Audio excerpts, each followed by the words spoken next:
Hi there, and welcome to Soul Meadow. We are going to continue reading Little Women, and we are on chapter 2. We're not going to have a black screen this time around, and I hope that's okay. I made the animation that you see. Every single one of the things that are moving, I made them frame by frame and by hand. So I've never really done anything like this. I just really hope you enjoy it. Please let me know if you prefer the black screen or if you like this better. So we're going to start reading. But before we do that, let's get comfy. So I have some tea for you ready. And of course, I'm going to fluff your pillow for you. Maybe you like the sound of rain, so I will open the window so that you can enjoy it.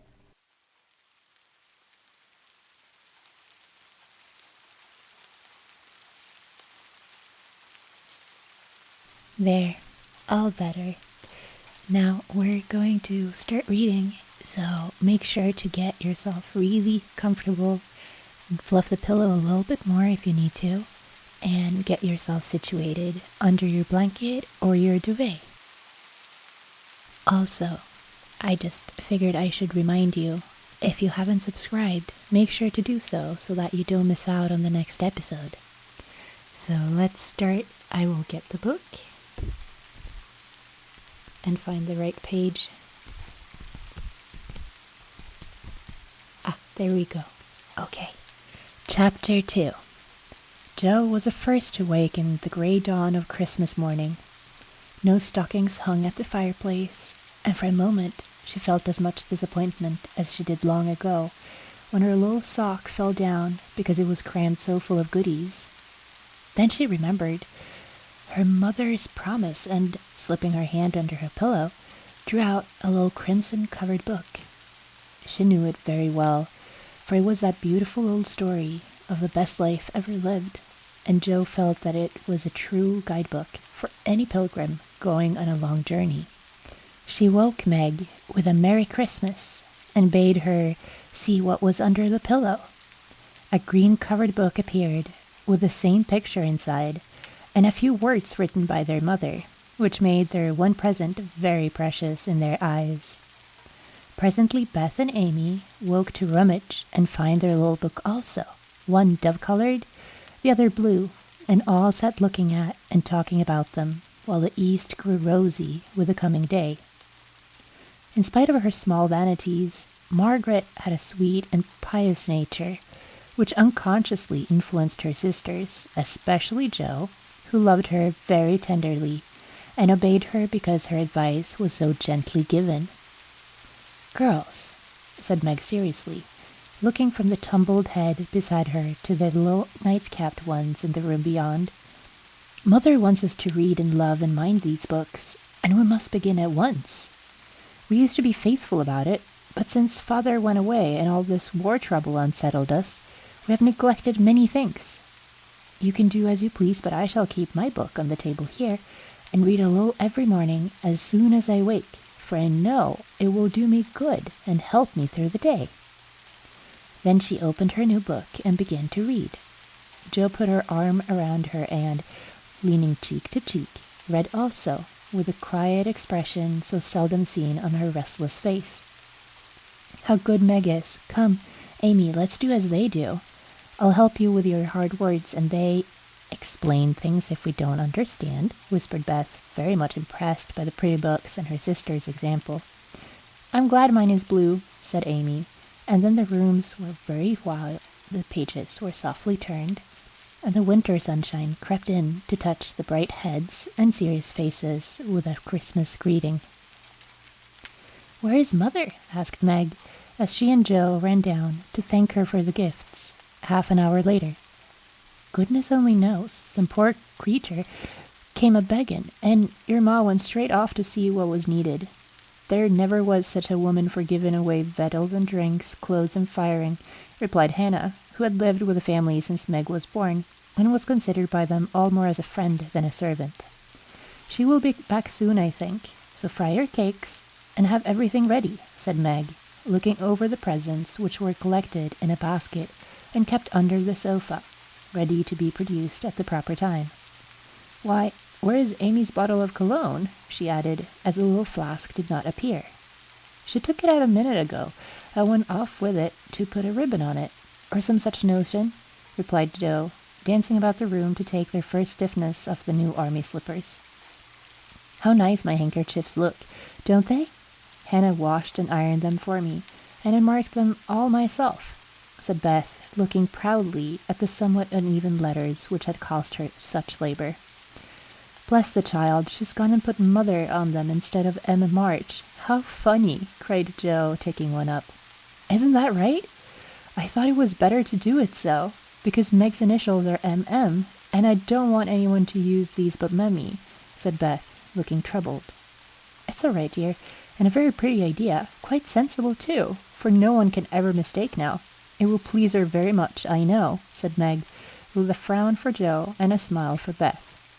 "There's Mother. Hide the basket, quick!" cried Joe, as a door slammed and steps sounded in the hall. Amy came in hastily and looked rather abashed when she saw her sisters all waiting for her. "Where have you been, and what are you hiding behind you?" asked Meg, surprised to see by her hood and cloak that lazy Amy had been out so early. "Don't laugh at me, Joe. I didn't mean anyone should know till the time came. I only meant to change the little bottle for a big one, and I gave all my money to get it, and I'm truly trying not to be selfish any more." As she spoke, Amy showed the handsome flask, which replaced the cheap one, and looked so earnest and humble in her little effort to forget herself that Meg hugged her on the spot, and Joe pronounced her a trump, while Beth ran to the window and picked her finest rose to ornament the stately bottle. "You see, I felt ashamed of my present after reading and talking about being good this morning, so I ran round the corner and changed it the minute I was up, and I'm so glad, for mine is the most handsome now." Another bag on the street door set under the basket and under the sofa, and the girls to the table eager for breakfast. "Merry Christmas, Mammy. Many of them. Thank you for our books. We read some, and mean to every day," they all cried in chorus. "Merry Christmas, little daughters. I'm glad you began at once, and hope you will keep on. But I want to say one word before we sit down. Not far away from here lies a poor woman with a little newborn baby. 6 children are huddled into one bed to keep from freezing, for they have no fire. There is nothing to eat over there, and the oldest boy came to tell me they were suffering hunger and cold. My girls, will you give them your breakfast as a Christmas present?" They were all unusually hungry, having waited nearly an hour, and for a minute no one spoke. Only a minute, for Joe exclaimed impatiently, "I'm so glad you came before we began. May I go and help carry the things to the poor little children?" asked Beth eagerly. "I shall take the cream and the muffins," added Amy, heroically giving up the article she most liked. Meg was already covering the buckwheats, piling the bread into one plate. "I thought you'd do it," said Mrs. March, smiling as if satisfied. "You shall all go and help me, and when we come back, we will have bread and milk for breakfast and make it up at supper time." They were soon ready, and the procession set out. Fortunately, it was early, and they went through back streets, so few people saw them, and no one laughed at the queer party. A poor, bare, miserable mom it was, with broken windows, no fire, ragged bedclothes, a sick mother, wailing baby, and a group of pale, hungry children cuddled up under one kilt, trying to keep warm. How the big eyes stared, and the blue lips smiled as the girls went in. "Oh, my God, it is good angels come to us," said the poor woman, crying for joy. "Funny angels in hoods and mittens," said Joe, and set them to laughing. In a few minutes it really did seem as if kind spirits had been at work there. Hannah, who had carried wood, made a fire, and stepped up the broken panes with old hats and her own cloak. Mrs. March gave her mother tea and gruel, and comforted her with promises of help, while she dressed the little baby as tenderly as if it had been her own. The girls, meantime, spread the table, set the children round the fire, and fed them like so many hungry birds, laughing, talking, and trying to understand the funny broken English. "Das ist gut. "Little angels!" cried the poor things as they ate and warmed their purple hands at the comfortable hip blaze. The girls had never been called angel children before and thought it very agreeable, especially Jo, who had been considered a Sancho ever since she was born. That was a very happy breakfast, though they didn't get any of it.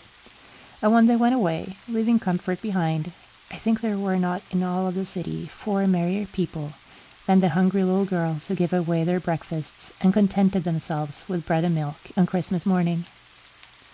"That's loving our neighbor better than ourselves, and I like it," said Meg, as they set our presents while their mother was upstairs collecting clothes for the poor Hummels. Not a very splendid show, but there was a great deal of love done up in the few little bundles, and the tall vase of red roses, white chrysanthemums, and trailing vines, which stood in the middle, gave quite an elegant air to the table. "She's coming! Strike up, Beth! Open the door, Amy! 3 cheers for Mummy!" cried Jo, prancing about while Meg went to conduct Mother to the seat of honor. Beth played her gayest march, Amy threw open the door, and Meg enacted escort with great dignity. Mrs. March was both surprised and touched, and smiled with her eyes full as she examined the presents and read the little notes which accompanied them. The slippers went on at once. A new handkerchief was slipped into her pocket, well scented with Amy's cologne. The rose was fastened in her bosom, and the nice gloves were pronounced a perfect fit. There was a great deal of laughing and kissing and explaining, in the simple loving fashion which makes these home festivals so pleasant at the time, so sweet to remember long afterward, and then all fell to work. The morning charities and ceremonies took so much time that the rest of the day was devoted to preparations for the evening festivities.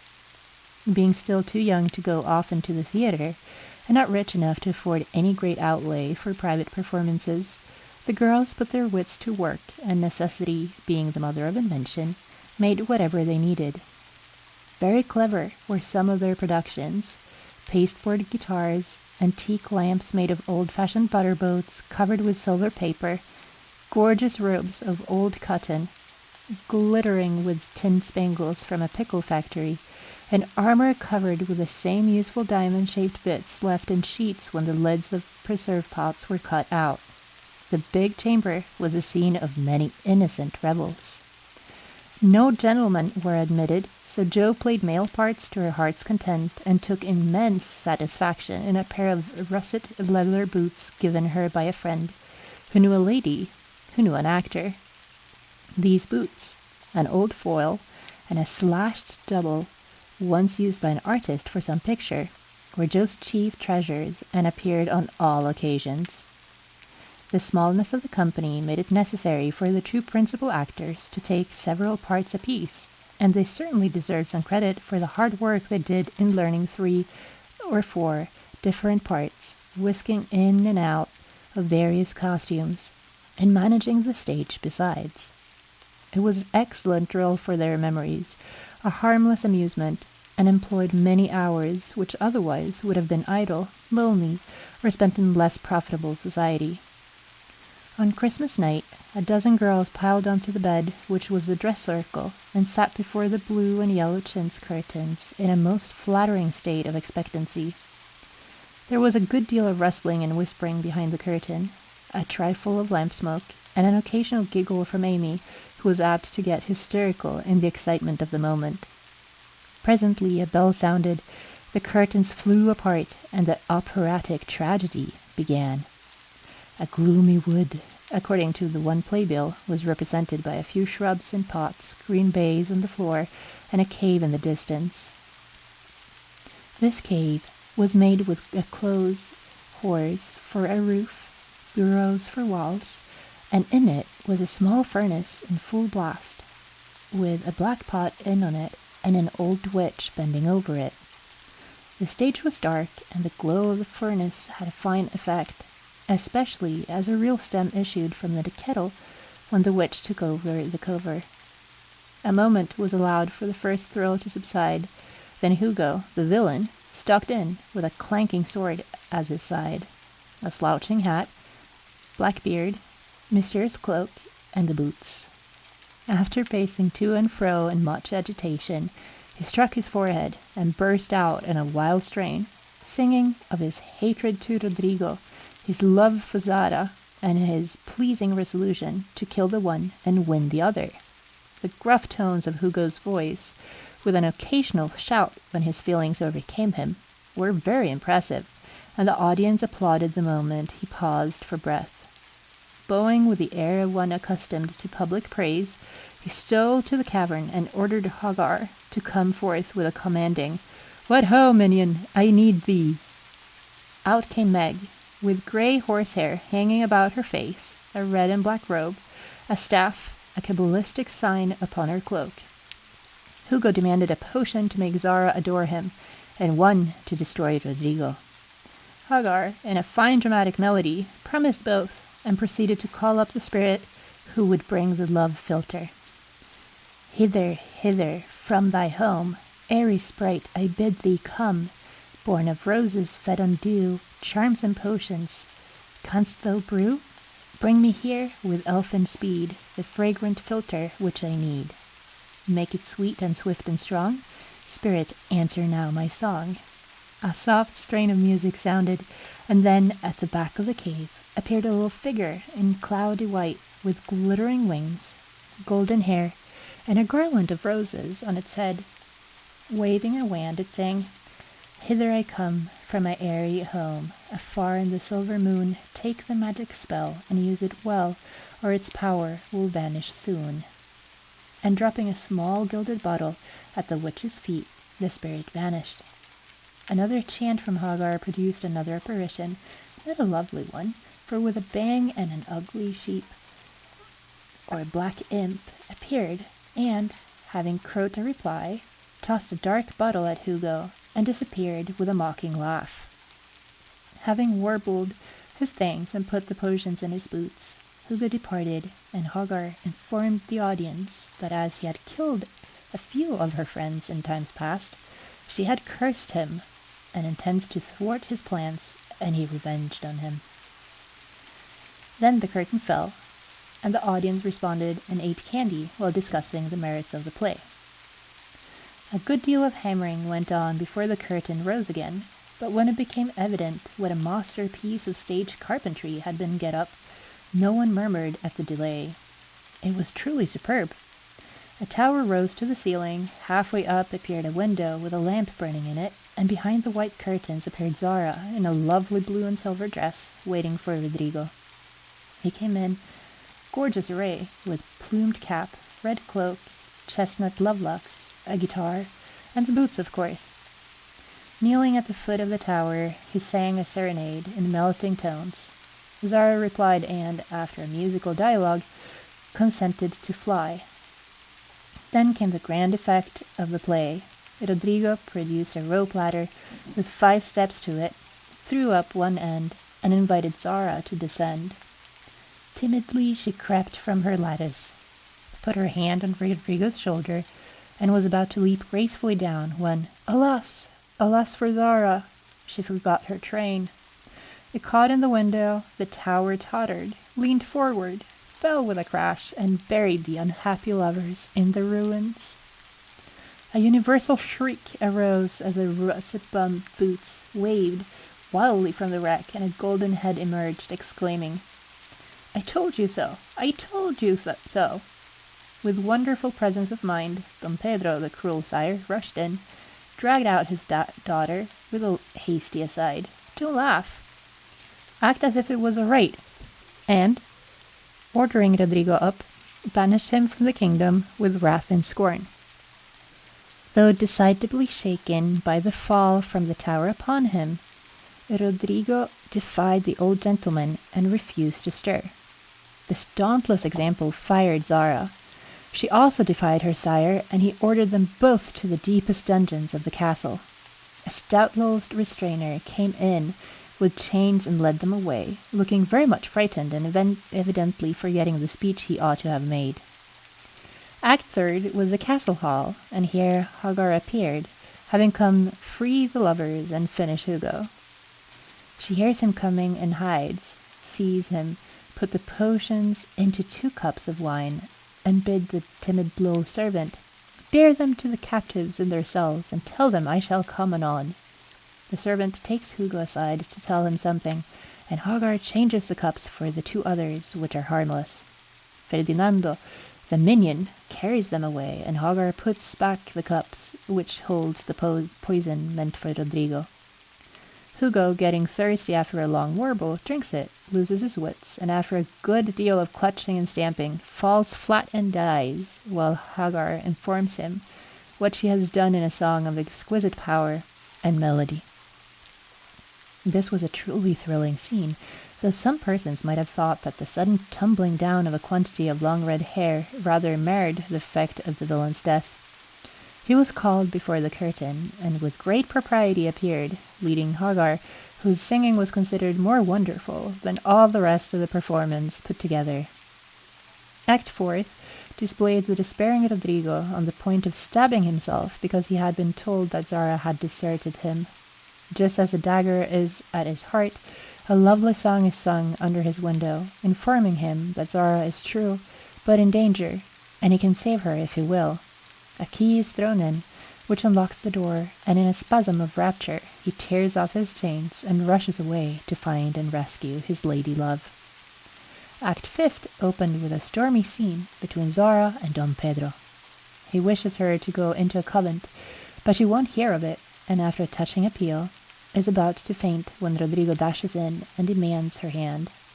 Don Pedro refuses, because he's not rich.